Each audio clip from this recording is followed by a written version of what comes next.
Caleb found the apartment empty when he came home, a silence that felt heavier than usual. Aiden wasn't there. A crisp note on the kitchen's marble island explained that the regional director had called an emergency briefing at headquarters. The recent Crimson Tide phenomenon was causing widespread panic, and the Anomalous Phenomena Containment Division was scrambling. More meetings had been scheduled to organize the deployment of awakened agents to major cities, a preventative measure to contain potential outbreaks. The goal was to neutralize every low-grade threat before the tide crested and societal order frayed. It was a bold, aggressive strategy, the kind of move only the Central District Command had the resources to attempt. It was also why the value of his condo in Port Elias kept climbing, the last appraisal putting it at a figure that seemed obscene for a place he rarely saw. He planned to head back to Port Elias the next day. Its proximity to the ocean would make finding a boat easier. He went into the bedroom to pack, but his belongings were so few that the task was finished in minutes. With nothing else to do, he moved to the kitchen and began preparing a meal. Across town, in the sterile conference room of the APCD headquarters, Aiden's focus was fracturing. He kept glancing at the tactical watch on his wrist, a nervous habit that did not go unnoticed. Director Evans, a man whose perception missed little, subtly steered the meeting toward a conclusion. He stated that the team assignments were more or less settled, suggesting they could wrap things up for the day. A wave of relieved murmurs swept through the room. By the time Aiden's car pulled into the garage, Caleb had just finished plating a steak dinner, the aroma filling the quiet apartment. For most awakened, the appetite for normal food diminished as their corruption levels rose. The mutation warped their sense of taste, rendering everything bland, like unseasoned boiled chicken. Consequently, labs across the country were dedicated to creating edible, synthesized versions of anomalous matter. Yet, the meals Caleb cooked were an exception, retaining a profound and satisfying flavor that defied scientific explanation. Aiden never questioned it. He was simply grateful. The atmosphere during dinner felt stable enough for Caleb to speak. He informed Aiden that he had taken on a new assignment. Aiden's fork stilled. He already knew. He lowered his gaze, explaining that during the background assignments that afternoon, he had tried to slot Caleb into his own unit for the upcoming deployments. The system had blocked him, citing a pre-existing high-priority mission attached to Caleb's file. Caleb confirmed this calmly, specifying that he had accepted Operation Elysium. Aiden took a sharp breath and pulled up the APCD employee portal on his watch. He navigated to the mission roster, his thumb hovering over the first entry on the first page, and selected Accept. A fraction of a second later, a red dialog box materialized on the small screen. The system alert was blunt. He was prohibited from accepting this mission. Less than 30 seconds after he dismissed the notification, his secure line buzzed. It was Harris, a junior coordinator from Central Command. Harris's voice was strained, nearly shouting into the receiver that the system had flagged Aiden's attempt to claim an S-Class mission. He insisted that while other S-Class assignments were dangerous, this one was a guaranteed death sentence. Harris, barely out of his 20s, sounded desperate, reminding Aiden how hard he had worked to lower his corruption levels. He urged him to think of Caleb, who was still a month shy of 28. He questioned if Aiden could truly bear the thought of leaving him a widower. Aiden felt it was more likely the other way around. He ended the call and turned to Caleb, his expression grave. He told Caleb he was going with him. There was no room for argument in his tone. Caleb, however, retrieved a tablet from his bag and handed it to Aiden. He thought it was a poor idea. Earlier that afternoon, after returning from his own briefing, he had spent some time composing a concise, 500-word analysis detailing why Aiden's presence on the mission would be a liability. The summary was straightforward. Caleb's corruption level was low, his mental state was exceptionally stable, and his psionic threshold had surpassed 7,000. Furthermore, the incident at the airport had proven his inherent resistance to psychic assaults. Aiden was not so fortunate. Aiden placed the tablet face down on the table. He stated flatly that he had participated in the last attempt to purge Elysium. The cult, the Church of Eternal Bliss, spread its influence like an odorless poison. Most people never even realized it was founded and run by an anomaly. The day the contagion bloomed, hundreds of thousands of followers across the globe had simply died in their sleep, believing they were ascending to the promised land. Over 100,000 lives were lost each day. The more people who died, the more powerful the prime deity became. The first operation had required a global coalition of the awakened to inflict a critical blow on the entity's core, barely managing to contain the nightmare. Headquarters had studied ways to permanently destroy it, but the deity's ability to transcend meant that as long as a single believer remained alive anywhere in the world, it could not be truly killed. The only solution had been to seal off the entire island, trapping the divine kingdom and its god within. After Aiden finished his stark recounting of the S-Class containment zone, the dining room fell silent. Caleb quietly admitted to the voice in his head that it sounded perilous. The voice replied with dry certainty that he could drop the qualifier sounded. Caleb then laid out his plan. He would travel to Port Elias the next day, charter a vessel to the perimeter of Elysium, and cross through the anomalous fog. Aiden asked if he was certain he had to go. Caleb's response was a simple declaration of purpose. He was an awakened, and the prime deity was an anomaly. An opportunity to resolve the threat had presented itself, and such chances were fleeting. Aiden understood that this was not a discussion. It was a notification. As much as the decision choked him, he had to accept it. Not even a parent or a spouse had the right to forcibly dictate another's path. His hands rested on the table, words failing him. His golden eyes remained fixed on Caleb, a silent, desperate plea. The internal voice coolly advised Caleb to leave him behind, to let him hide under the covers and weep. The standoff stretched for a moment. Then Caleb abruptly stood. He walked around the table to Aiden's side and silenced him with a kiss, a straightforward, almost rough attempt at comfort. It was a simple tactic, but an effective one. Aiden froze, the words dying on his lips. A moment later, as if in retaliation, his hand shot out, clamping around Caleb's waist and pulling him down onto the table. Aiden was typically reserved, a quiet strength that rarely betrayed the aggression simmering beneath. Caleb's mind flashed back to their first meeting, inside the looping chaos of the nightmare wall. Aiden had looked like a teenager then, maybe 18 or 19, and he had still known how to smile. The voice had told him that was Aiden as he was meant to be, before the weight of his duty crushed him, before he knew the exact date of his own death. In his conscious moments, he couldn't even bring himself to speak of love, viewing it as a burden he had no right to place on anyone. The kiss left Caleb breathless. In a hazy moment of thought, he decided that the next time the voice claimed Aiden was lacking, he would have a very strong counterargument.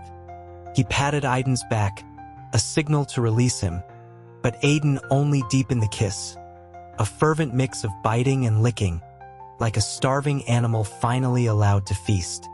Caleb's patience wore thin.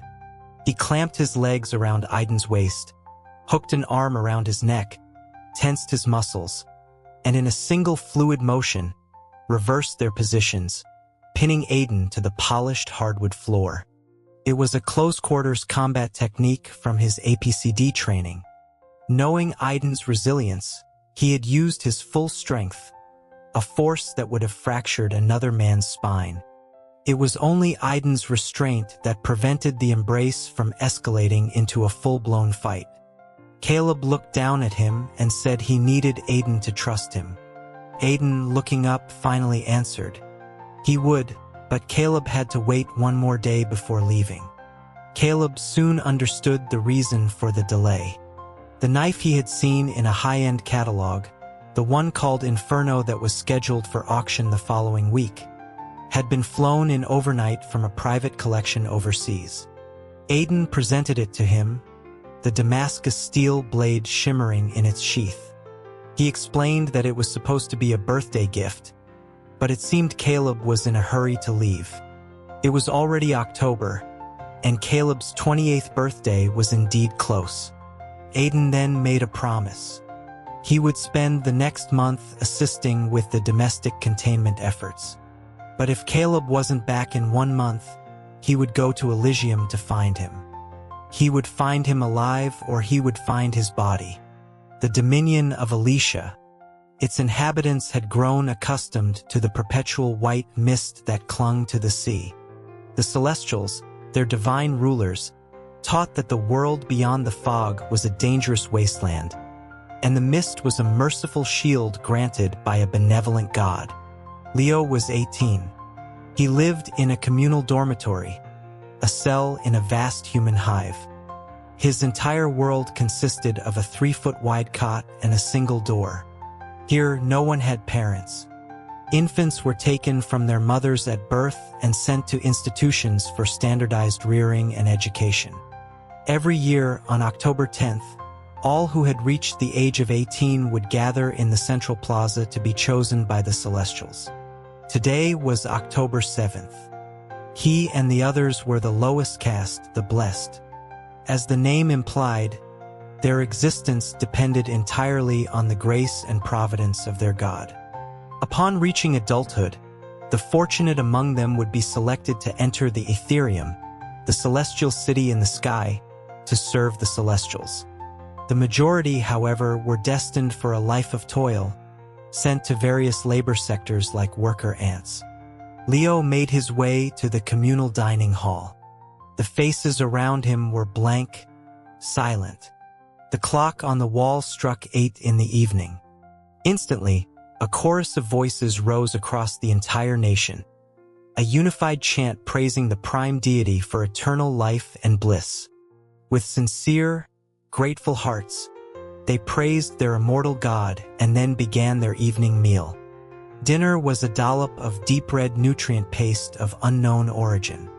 They ate at 10 in the morning and 8 at night, 2 meals a day, the same fare Leo had consumed for over a decade. On the central dais, an overseer in his 30s cleared his throat. He warned the assembly that the influence of dissenters was growing more audacious. He called them ungrateful traitors who blasphemed against the divine and insulted the Celestials, spreading hatred for their own selfish gains. He declared that he would not tolerate any students from his institution associating with them. Discovery meant immediate expulsion. The overseer's hawk-like gaze scanned the crowd as he demanded to know if he was understood. A thunderous reply of affirmation echoed through the hall. Leo's voice was among them. After dinner came an hour of labor, during which the students washed dishes and cleaned the school. At 9:30, a mandatory room check was conducted. Any student not in their designated space would have their merit score docked, affecting their final assessment upon reaching adulthood. Leo cleaned his bowl and, when no one was watching, slipped through a gap in the perimeter fence. He had a secret place, a cluster of rocks on the shore. At the school, Leo had always feigned poor health, but in reality he could run like the wind. Talent 679 swiftness, though he did not know its name. He lit an oil lamp inside a small sea cave and began to devour the pages of a book titled Introduction to World Geography. Years ago, a dissenter had broken into the school and hidden in a small supply closet to nurse his injuries. He was an old man with white hair and a deeply lined face, who called himself one of the awakened. He had lost a leg. Having never seen an old person before, Leo's innate rebelliousness had led him to keep the man's presence a secret. The dissenter had given him the book. On the third day, however, the scent of blood drew the school's overseers. That was the first time Leo had seen the Celestials. They were monstrous, one resembling a slug with a face covered in eyes, moving on bristly hairs on its belly. The Celestials dragged the dissenter to the school's courtyard and, before the statue of the prime deity, executed him by slow dismemberment. The dissenter had seemed to feel no pain, laughing defiantly, proclaiming that dying was worth it if he could take a few anomalies with him. Even as he was torn apart, he managed to lunge forward and bite down on a Celestial's ankle. His death was gruesome. That was 10 years ago, yet Leo had never forgotten it. The overseer had taught that any book not on the approved list was forbidden. Yet, by some twist of fate, he had kept this one. The book described a world of staggering breadth.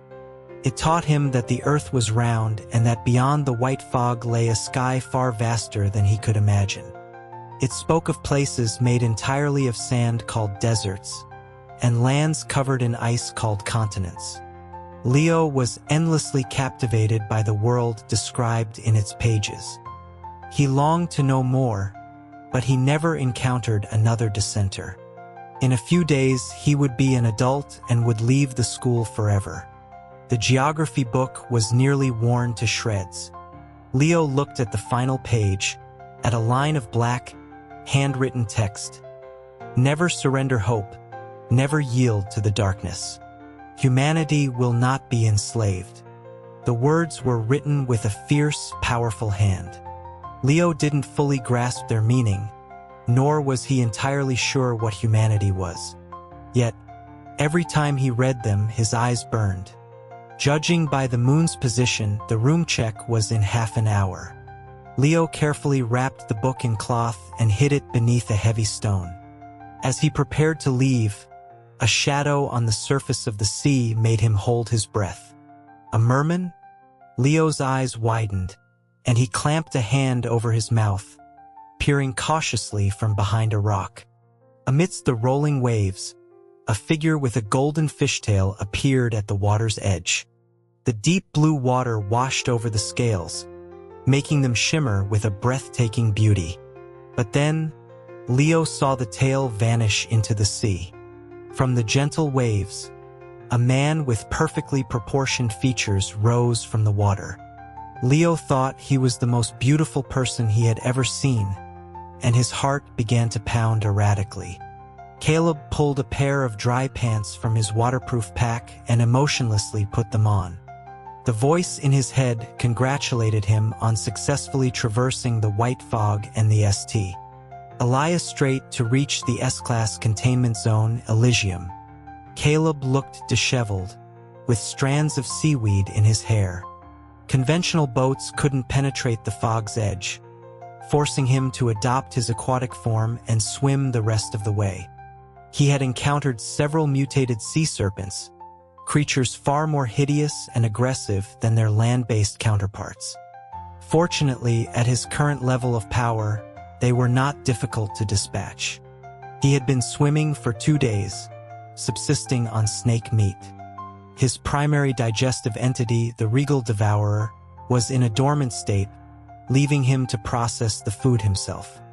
His unique physiology handled it without issue. Caleb wrung the water from his shirt and took out his phone, which had lost its signal. He ran a simple diagnostic.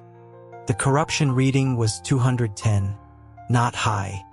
That was because this was the lowest stratum of Elysium. The voice pointed out the towering structure in the distance, the Babel Spire.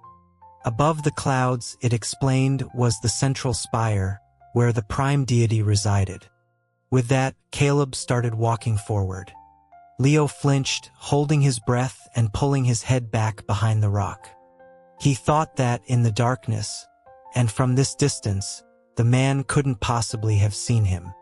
The next second, a voice he had never heard before spoke directly above him. "Do you like what you see, kid?" The man before him looked to be somewhere between a teenager and a young adult.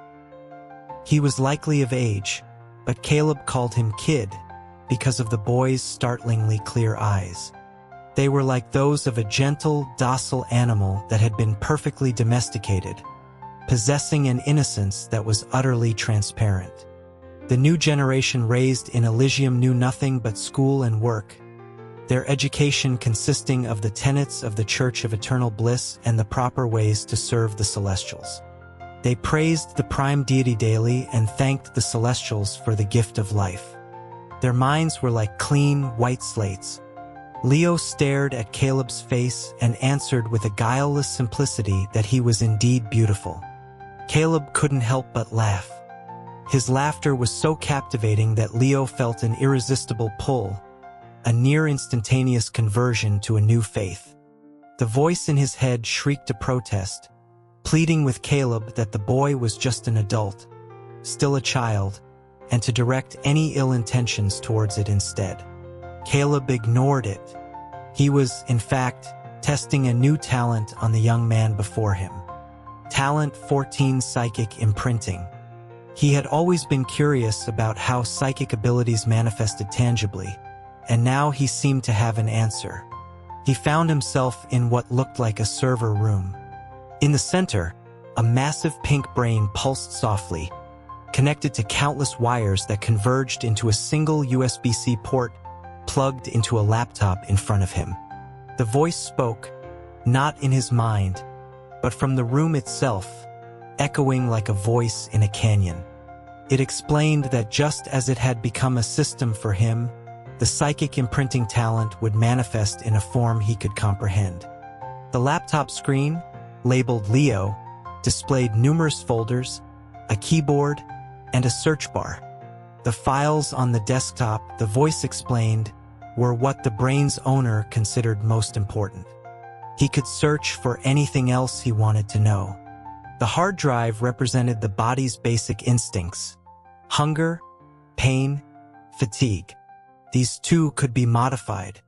Together, these files constituted the personality of Leo. To test the new function, Caleb typed advanced calculus into the search bar. Unsurprisingly, the results were empty. The flow of time in this mental space was different. 1 second outside was roughly 10 years inside. Caleb reviewed the most important memories of Leo's sparse life, most of which were text descriptions. The more profound memories were first-person video files. Caleb opened the first one. It was from Leo's early childhood. A small, chubby hand held a spoon. In the distance, a man's authoritative voice instructed the children to praise their God's grace and thank the Celestials for their lives before eating. A chorus of Jurnun voices followed, chanting praise to the Prime Deity. The video's perspective shifted to a plate of red paste. Though it was just a recording, Caleb could faintly smell blood. Leo, rebellious even as a child, raised his hand and asked the overseer if there was anything else to eat. He complained that he didn't like eating the same thing every day. His question enraged the overseer. The middle-aged man strode forward and swung his disciplinary rod with vicious force. He bellowed that their food was a gift from the Celestials and that Leo was not only ungrateful but was demanding more, a clear violation of their doctrine. The sharp pain blacked out Leo's vision as the blow sent him to the ground, a fiery welt rising on his skin. The overseer coldly ordered him out, banning him from the dining hall for a week. In the school, the overseer's word was law.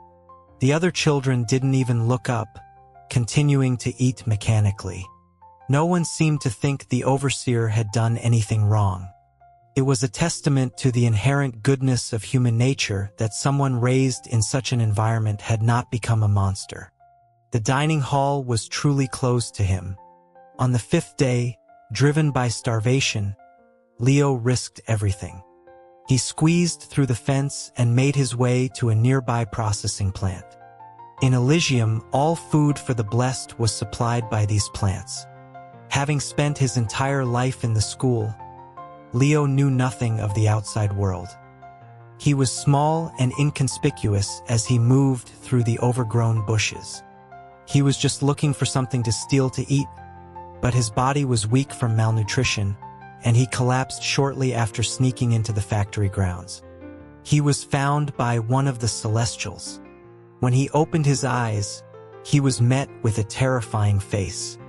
Most Celestials were heavily mutated, their human features gone. This one had the head of a fly and a sharp, needle-like proboscis. These were the gods of Elysium, a collection of anomalies with different evolutionary paths. Leo trembled, kneeling at its feet, stammering apologies, explaining he was just hungry. The anomaly let out a raspy laugh. It said it was bored on its shift and offered him a tour. Leo instinctively tried to refuse, but he was given no choice. This particular anomaly was not a perfected specimen, but the prime deity's influence allowed it to retain some cognitive function. The air in the plant was thick with the hot, metallic smell of blood, and flies buzzed everywhere. The creature held the small human child in its arms, taking care not to puncture his skin with its long claws. It pointed to a workshop and identified it as the primary processing area. Leo looked on with curiosity. Unconscious people with pale faces lay on a conveyor belt moving towards a wall filled with dark, grinding machines. Their souls, he was told, had already gone to the eternal bliss, a euphemism for brain death. Without care, their bodies would die naturally within days. They all looked so young. The anomaly chuckled with glee, explaining that these were the underachievers from his school, individuals with no value. It warned Leo to study hard, or this would be his fate after graduation. All the blessed underwent a selection process at 18. The best were sent to the Ethereum, some to become prey, others to be trained as future overseers or teachers. The middling group was used for breeding to produce the next generation of blessed. The worst students were deemed a waste of resources, and so they were put to death in their sleep. The processing plants then turned their bodies into long-lasting food for both Celestials and the other blessed. For convenience, these plants were always built near the schools. There were 99 such schools on the lowest level of Elysium. Leo didn't know the dark holes in the wall contained blades, but the scene was disturbing enough. He couldn't see any difference between the people on the belt and himself. He asked with a quavering voice if they were just sleeping. The anomaly didn't answer, instead carrying him forward. Chunks of processed meat dropped from pipes onto another conveyor. This was the secondary processing station. Other anomalies stood on either side, picking out large bone fragments and adding strange substances to the meat. The creature explained that the blessed were delicate and required vitamins to supplement their meat-only diet, a great source of trouble for the caring Celestials.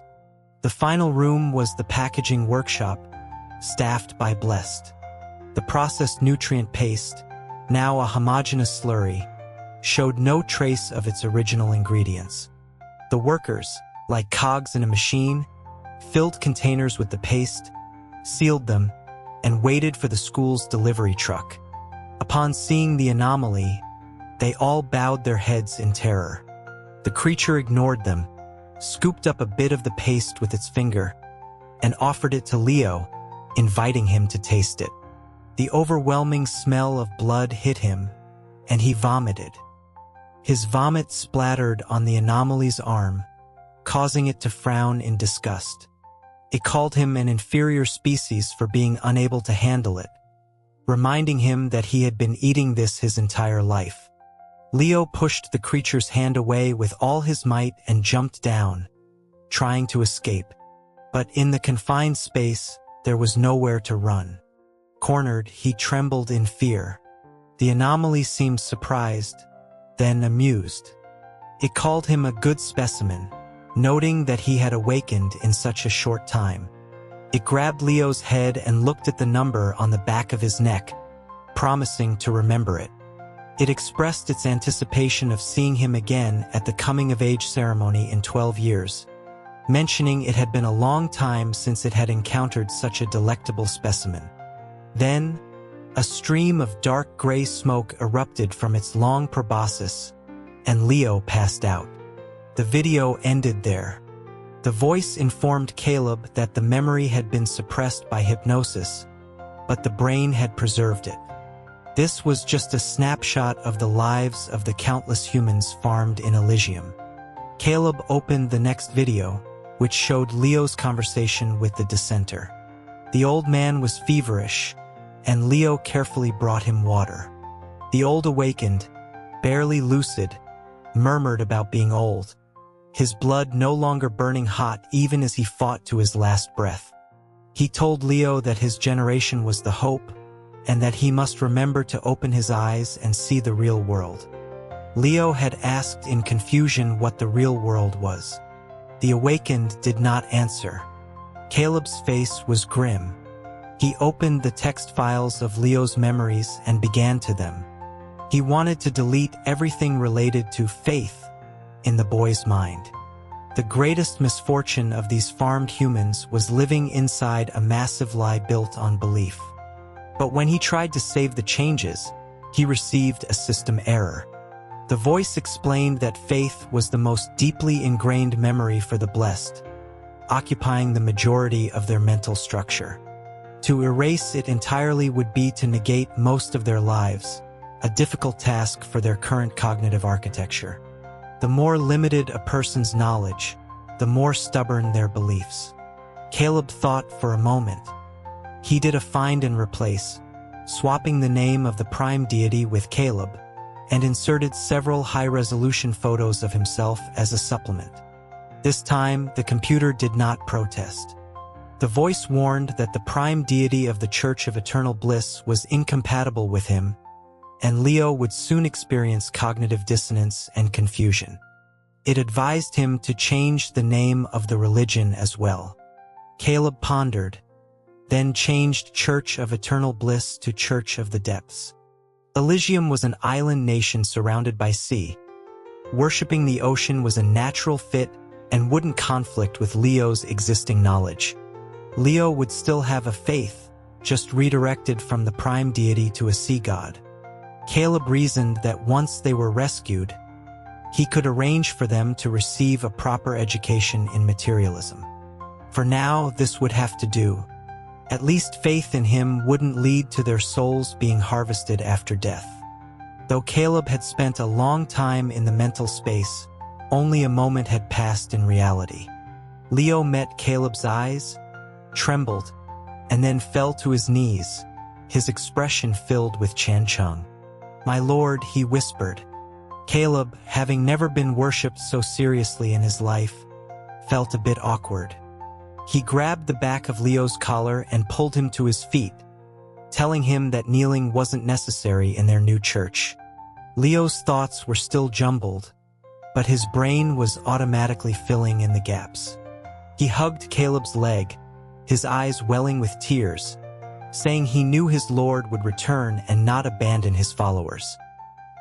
He begged Caleb to take him away, explaining that his coming-of-age ceremony was in 3 days and he didn't want to leave him. Even without the memory, Leo's instincts were screaming at him to fear the ceremony. His subconscious was fighting for his survival. Caleb admitted to the voice that the mission's timeline seemed a bit tight. The voice agreed, suggesting he first contact the few remaining pockets of original humans on the island, who had a small survivor outpost. Caleb looked down at Leo, who was still clinging to his leg, and felt a headache coming on. He told him to let go.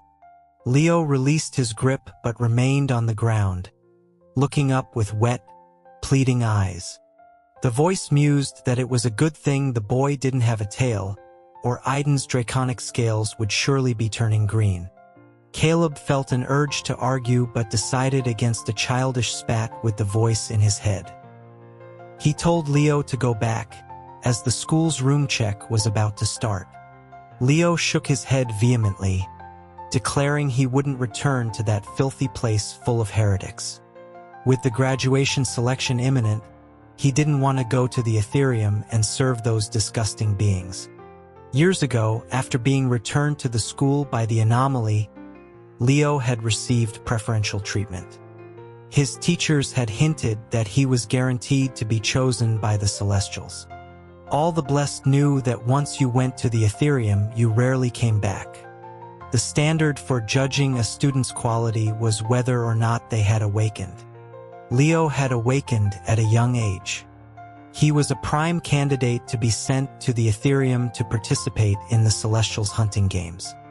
He might be eaten, or if his corruption surpassed 100%, he could become one of the Celestials himself. Caleb asked if the school's overseers and teachers were also chosen from students who had survived the hunt. He wondered why they would return to become executioners, knowing they were prey. The voice confirmed it, explaining that intelligence and perception are products of one's social environment. Many of the blessed genuinely believed that being consumed by the Celestials was the best way to return to the eternal bliss.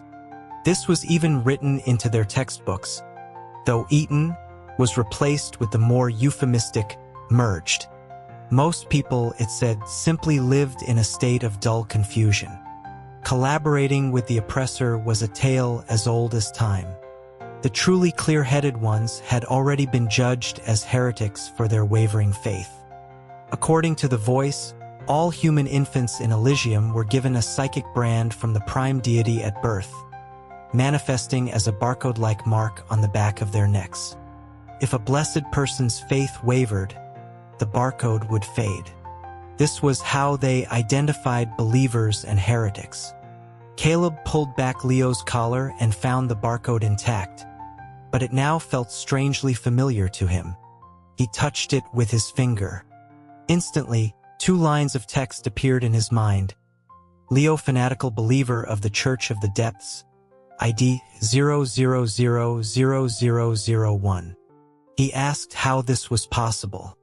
The voice explained that the prime deity's follower was now his, which was perfectly scientific. When believers lost their faith, the brand disappeared. The schools used this method to weed out the disloyal and send them to the processing plants. The only one who could tell the difference in the brand signature was likely the prime deity itself, and it was probably too busy to check each follower individually. Caleb patted Leo's head reassuringly. He told him not to worry, that he would be back before the graduation ceremony, and to be careful not to expose himself in the meantime. Leo's gaze remained fervent. He would await his Lord's return. The interior of Elysium was a ghost of a past civilization. While old structures remained, anything related to technology was mostly gone. At night, there were no lights, only a brilliant, unobscured canopy of stars. Asphalt roads were buckled and pierced by tree roots, and the uninhabited city was shrouded in a layer of gray dust. Caleb found an old dirt bike by the side of the road, siphoned gas from another vehicle's tank, and filled it up. In the dead of night, the engine roared to life. He wasn't worried about the noise attracting anomalies. He was still far from the core of Elysium. With a psionic threshold over 7,000, he could handle anything that came his way, and he rode with a confident recklessness. Most common anomalies lacked human emotion or thought. The Celestials had no need for entertainment or modern conveniences. They were merely tools, controlled by the prime deity to maintain the current social order. The island wasn't huge, but it had once supported a population of several million. 45 years later, most who remembered human society had been hunted down. Only a few scattered survivor outposts remained, clinging to existence under the protection of other awakened. The nearest one, according to the voice which had marked a location in his mind, was a 6-hour ride away. Caleb arrived just before dawn. To evade the Celestials, the survivor outposts were built in highly concealed locations and were moved frequently to avoid being wiped out. The one he was heading to was in a remote mountain village, its access road long washed out by a landslide, giving it a desolate appearance. He had to ditch the bike when the road ended and proceed on foot. The supplies he'd brought had been on the boat he couldn't use, so he carried only his weapon, tranquilizers, and stabilizers. Since awakening, Caleb's senses had become acutely attuned to danger. He scanned a distant slope. A sniper lowered his rifle and spoke softly into his comms, reporting a stranger, likely an awakened, who had already spotted him. He was asked if he recognized the man. The sniper replied that he didn't think so. The voice on the other end was harsh, questioning why he hadn't fired if the man was unknown. It had to be another one of the prime deity's tricks. 20 years ago, the deity had possessed a believer, masquerading as an awakened to infiltrate and destroy the outpost's leadership. The sniper hesitated, explaining that the stranger was making hand signals at him. During his training, Caleb had learned a series of gestures for silent communication with teammates. The signal he was making now translated to "threat neutralized, stand down." A few minutes later, a group of 4 or 5 awakened emerged from the other end of the street. Their leader was a powerfully built, middle-aged man with a sharp gaze and a scar running down his face. He brandished a spiked iron club, swinging it menacingly. He identified his outpost as Haven and himself as Marcus, demanding to know who Caleb was and where he came from. Caleb stated that he was from the outside, having just come ashore that day.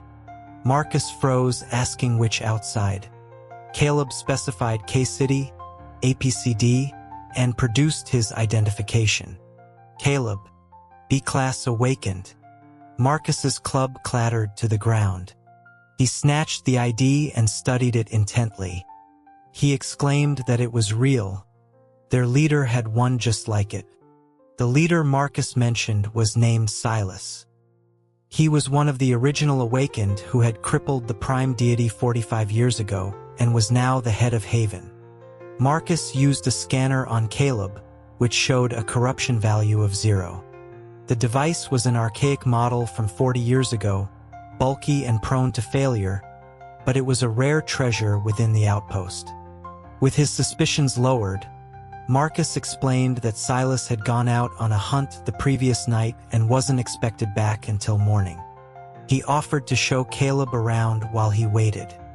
Thanks to Silas's presence, Haven was the most developed outpost in Elysium, supporting over 20,000 refugees and achieving near self-sufficiency. Hidden deep in the mountains, it was protected by a high wall topped with an electric fence. Caleb toured the perimeter, escorted by Marcus. On the outskirts, ordinary, unawakened people farmed the land and raised livestock. There was a schoolhouse and a medical station. Further in, there was even a small research institute and a power generator. The institute was a catch-all for 100 or so researchers working on everything from hydroponics and water purification to anomaly studies and textbook creation. The awakened were responsible for scavenging missions and clearing out anomalies. As they walked, a school bell rang, and a few children ran out, calling out to Marcus as they passed. He smiled and gave them a few pieces of hard candy from his pocket, telling them to make it last.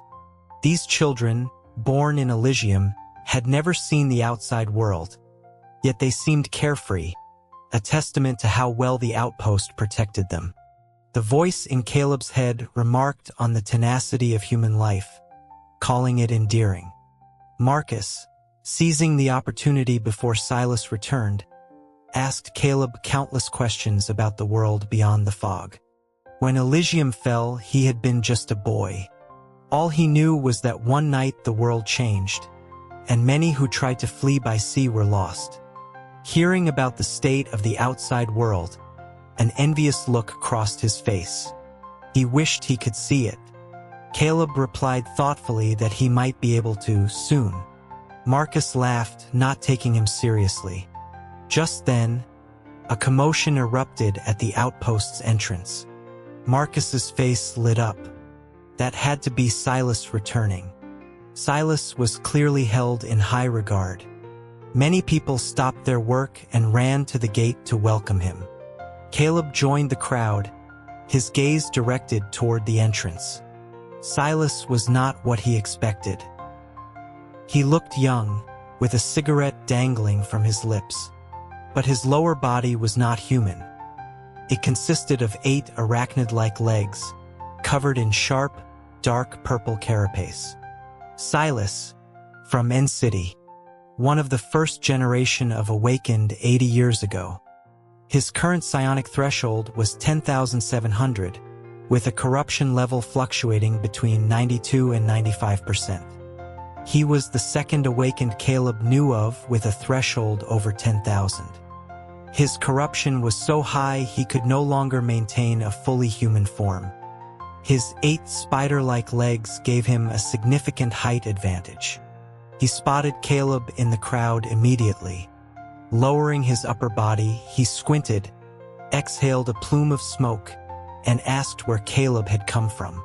The only building in Haven that could be called impressive was the Special Operations Headquarters, a 2-story brick house with a tiled roof. In an age where construction began with making cement, it was a remarkable achievement. Due to Silas's unique physique, the ceiling was over 15 feet high. It served as both his headquarters and his home, as a normal house couldn't accommodate him. The outpost residents had built it for him in secret while he was on a mission. Silas led Caleb inside and dismissed the others. He was the undisputed leader here.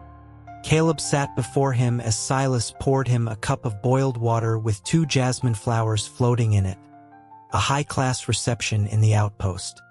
Silas lit a new cigarette, his voice a low rasp. "You have 5 minutes to convince me."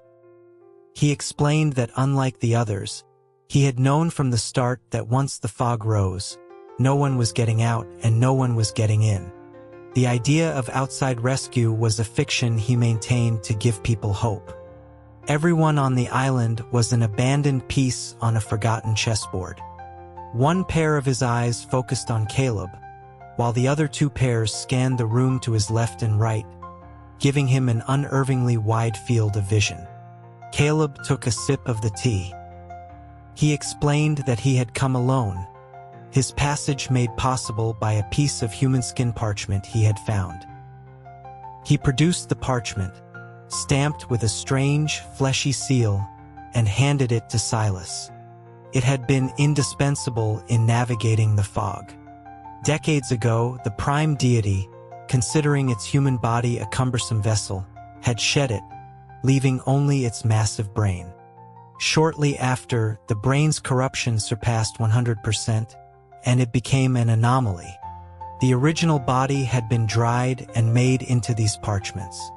Though the one Caleb held was now inert, its instinctual desire to find its brain still acted as a beacon in the fog. Silas was surprised, remarking that he didn't know these things existed outside the island. He explained that the prime deity could inflate these parchments and hide a secondary brain inside. Because it was part of its original, uncorrupted body, it registered no anomalous energy. That was how they had been deceived 2 decades ago. One of his sharp, blade-like legs moved toward Caleb's arm. He asked for permission to make a small cut. Silas had cleared the area around Haven of Anomalies, making it relatively safe. Caleb consented. Silas drew a thin, red line on Caleb's wrist with a sharp leg tip, and blood welled up. After his identity was confirmed, Caleb bandaged the wound. Silas was surprised, noting that such a small cut should heal almost instantly for an awakened. Caleb, unwilling to reveal too much, simply stated that his particular mutation included a blood clotting disorder. Silas's eyes softened slightly as he apologized.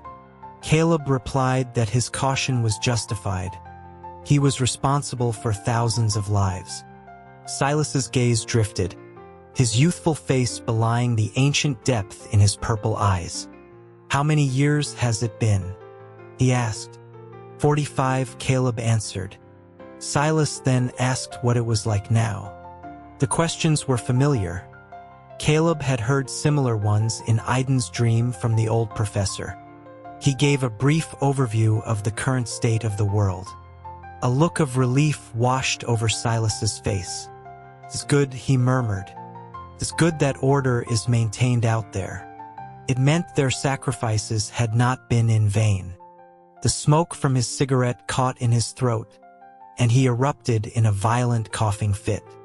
What he coughed up were not droplets of blood, but dozens of translucent spider eggs, thankfully inert. A gray, deathly aura clung to him. He was not far from becoming an anomaly himself. He irritably swept the eggs into a nearby trash can.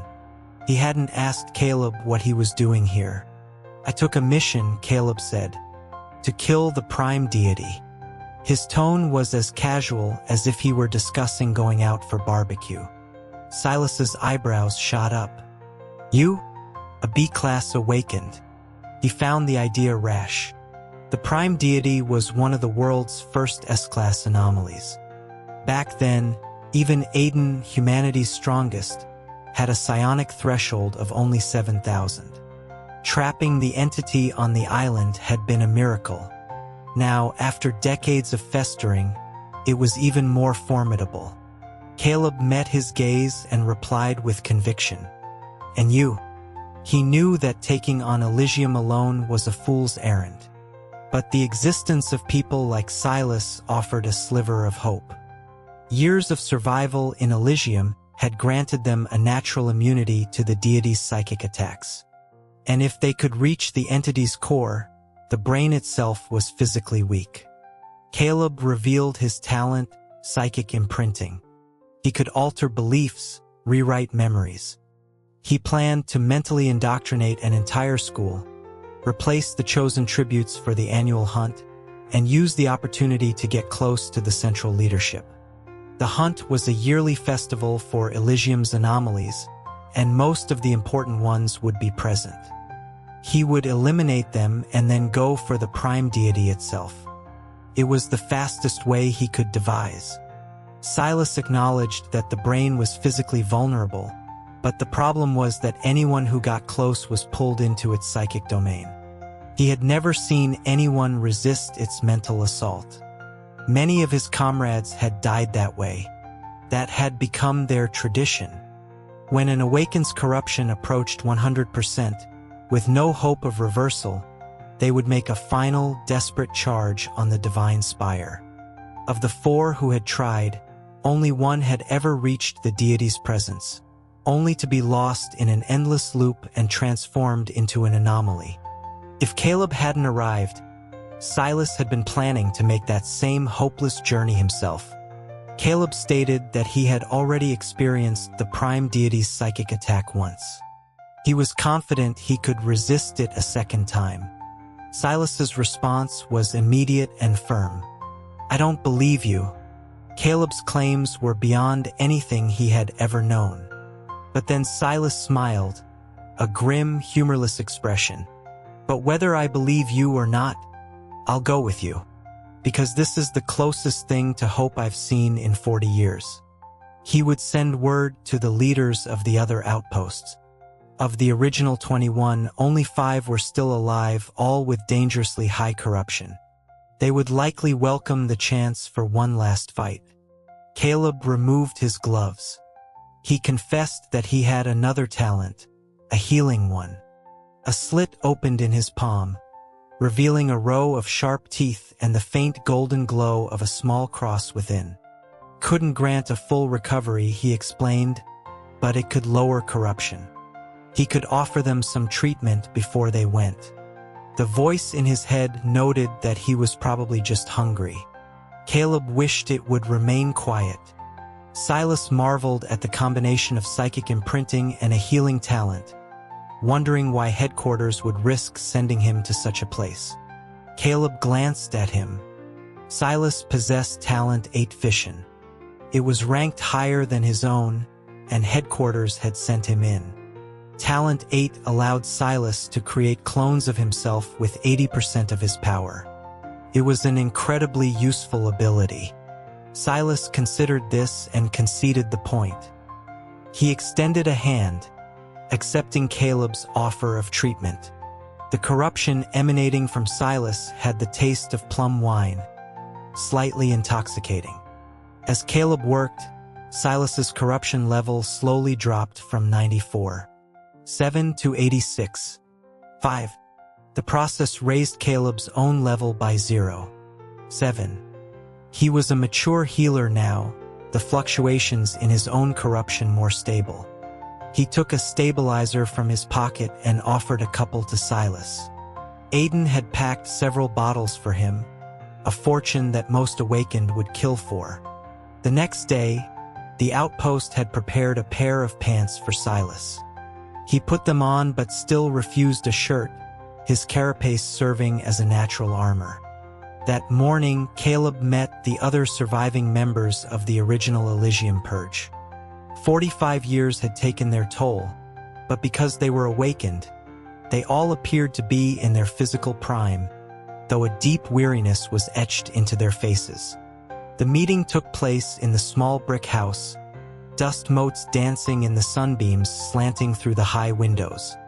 It was the humblest war room Caleb had ever been in, yet the fate of every human on the island was being decided within its walls. One of the awakened, a man whose body was composed of living stone, spoke slowly. If this had been 20 years ago, he would have been the first to volunteer. But now, he confessed, he couldn't bring himself to gamble on a stranger who didn't understand what Elysium truly was. He was called Goliath. He argued that if they died, the remaining humans would be hunted without mercy. He had a 17-year-old daughter. What would happen to her? Another awakened spoke, his voice heavy with memory. Assassinate the prime deity? Have you forgotten how Kestrel died? A heavy silence fell over the room. Kestrel, an A-class, had been their leader before Silas, a rare dual-class psychic and combatant. He had tried to capitalize on a moment of internal strife within Elysium to kill the prime deity, and he had never returned. Goliath scoffed, saying that after all these years without rescue, the outside world had clearly abandoned them. Ordinarily, Caleb would not have interjected. But he thought of the APCD forums, of the mission that always sat at the top of the list, and he spoke quietly. No, the outside world has never forgotten this place. If they had, this island would have been sterilized with nuclear weapons the moment the fog sealed it off. His calm words carried an unexpected weight. Goliath's stone form trembled, and he lowered his head. Caleb didn't blame him. Trust was a rare and precious commodity in this wasteland. He had confidence that he could succeed even with only Silas by his side. He stated that he had come seeking help, but he was not demanding it. He would proceed with his plan regardless of their decision. He didn't have time to waste. Aiden's countdown was a constant pressure at the back of his mind. After speaking, Caleb left the meeting to get some air.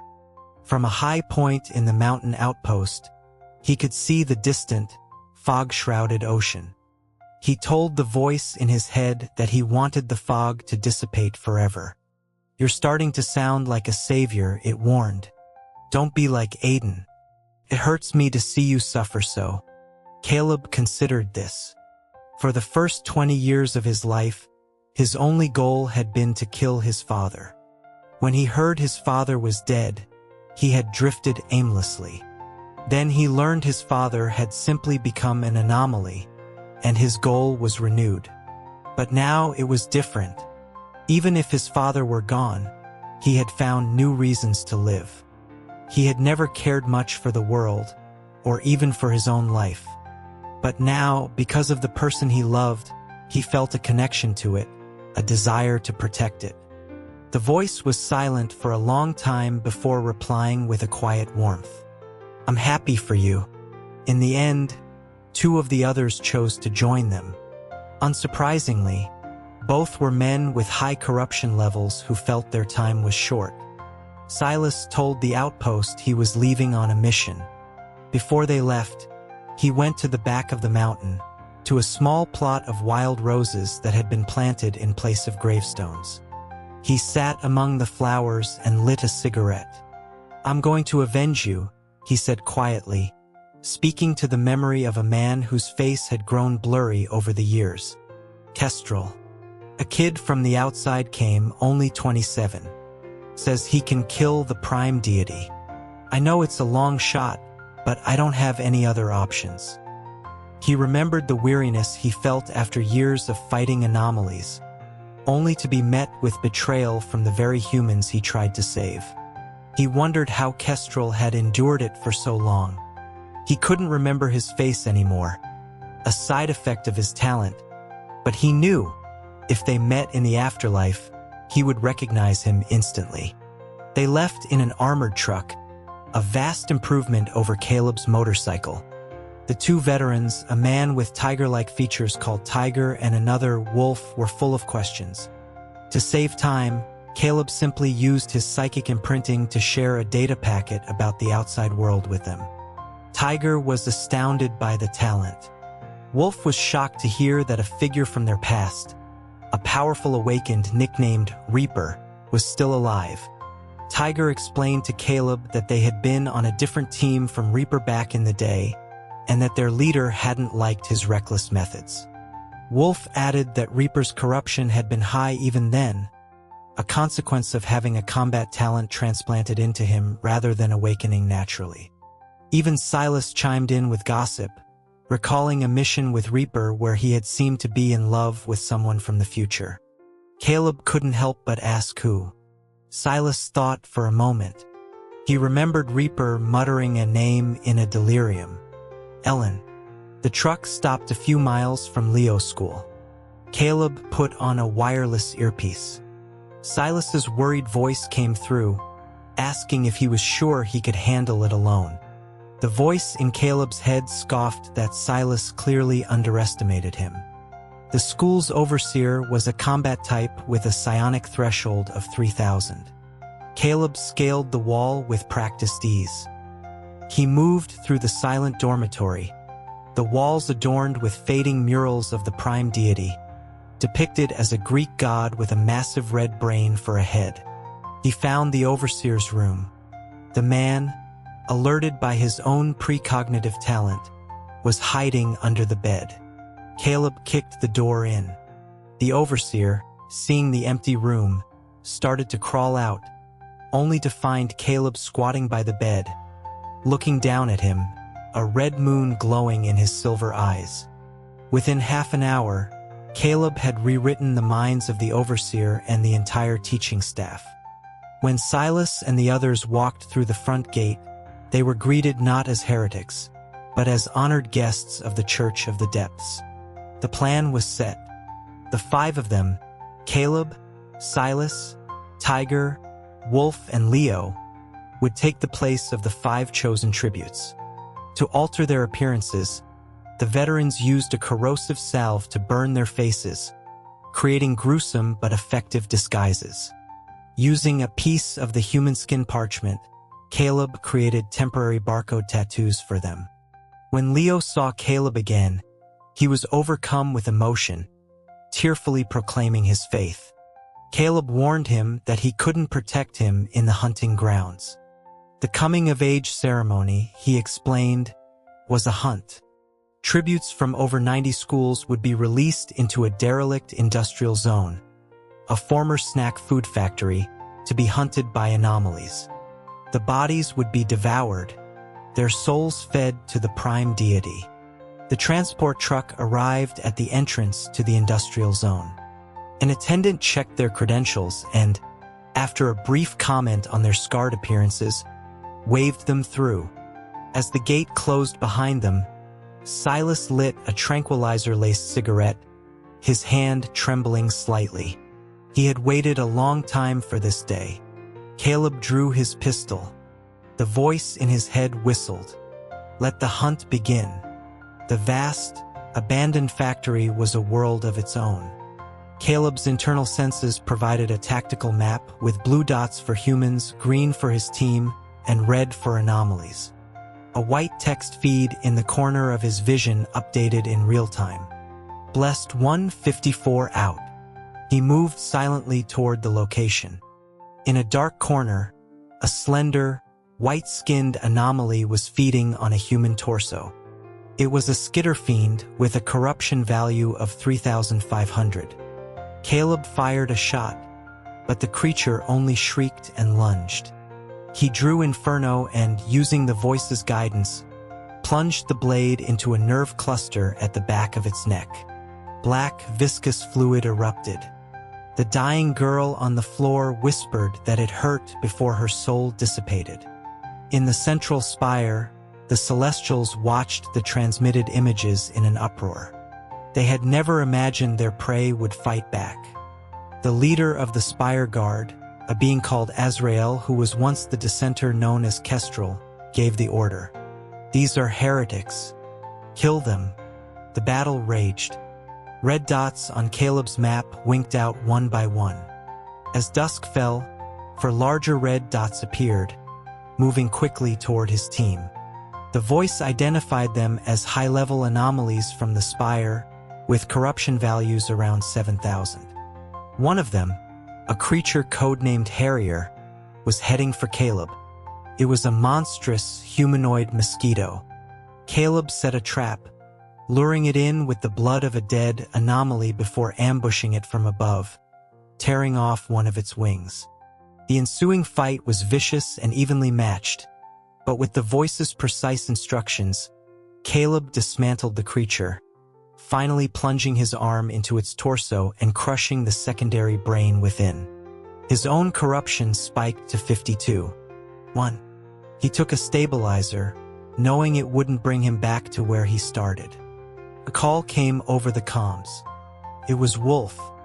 He was surrounded, his corruption critical. He told Silas it was an honor to have served with him.